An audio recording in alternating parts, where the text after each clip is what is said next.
ایسا نہیں کہ اس کا کریڈٹ اللہ لے جاتا ہے اور ثواب اپنے آپ کو دیتا ہے۔ جاوید اختر نے بہت زیادہ اس پر زور دیا ٹائم پر کہ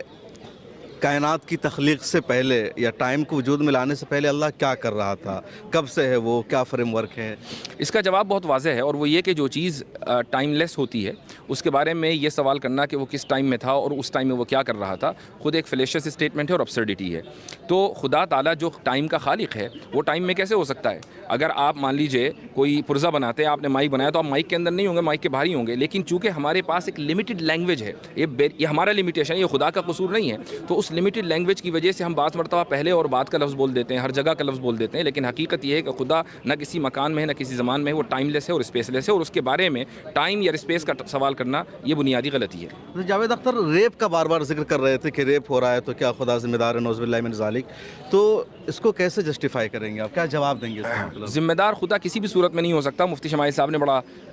اچھا ایک جواب دیا تھا، اور وہ یہ تھا کہ ایک اگر ٹیچر کسی اپنے اسٹوڈنٹس کا ایگزام لیتا ہے، وہ ملٹیپل چوائس کویشچنز ہیں، تو اس میں اگر 4 آپشنز ہیں تو ایک ہی تو صحیح ہے نا، باقی 3 تو غلط ہیں، تو آپ ٹیچر کو الزام نہیں ٹھہرا سکتے کہ بھئی آپ نے 3 سوال یا 3 آپشنز غلط کیسے ڈال دیے، وہ آپ کے امتحان کے لیے ہیں۔ تو اگر ورلڈ ویو یہ ہے کہ نہیں یہی دنیا ہے اور اس کے بعد آگے کچھ نہیں ہے تو ٹھیک ہے، پھر تو ایتھیسٹک ورلڈ ویو صحیح ہوگا، لیکن اگر ورلڈ ویو یہ ہے کہ ہم کہیں سے آئیں اور کہیں ہمیں جانا ہے تو پھر atheistic world view does not make any sense. اچھا، اس طرح کی جو ڈیبیٹ ہے حالیہ دنوں میں جو موجودہ سینیریو ہے، مجھے لگتا ہے پہلی مرتبہ اس طرح کی ڈیبیٹ ہوئی، اکابر کی تاریخ میں تو اس طرح کا ہے تذکرہ، تو کیا لگتا ہے کہ سلسلہ آگے بڑھے گا، یہیں پر رک جائے گا، اس کا کوئی اچھا میسج جائے گا؟ یہ سلسلہ آگے بڑھنا چاہیے، اور میں سمجھتا ہوں کہ اس ڈیبیٹ سے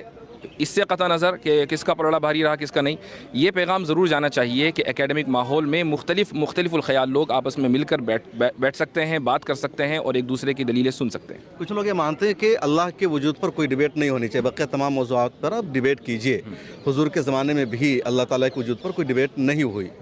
نہیں، میں نہیں سمجھتا کہ ہمارے یہاں جو ٹریڈیشن ہے علم کلام کا کہہ لیں یا پورا علمی جو پورا کلچر ہے، اس میں کسی نے یہ کہا ہو کہ خدا کے وجود کے اوپر ڈیبیٹ نہیں ہونی چاہیے، بلکہ حضرت باقر علیہ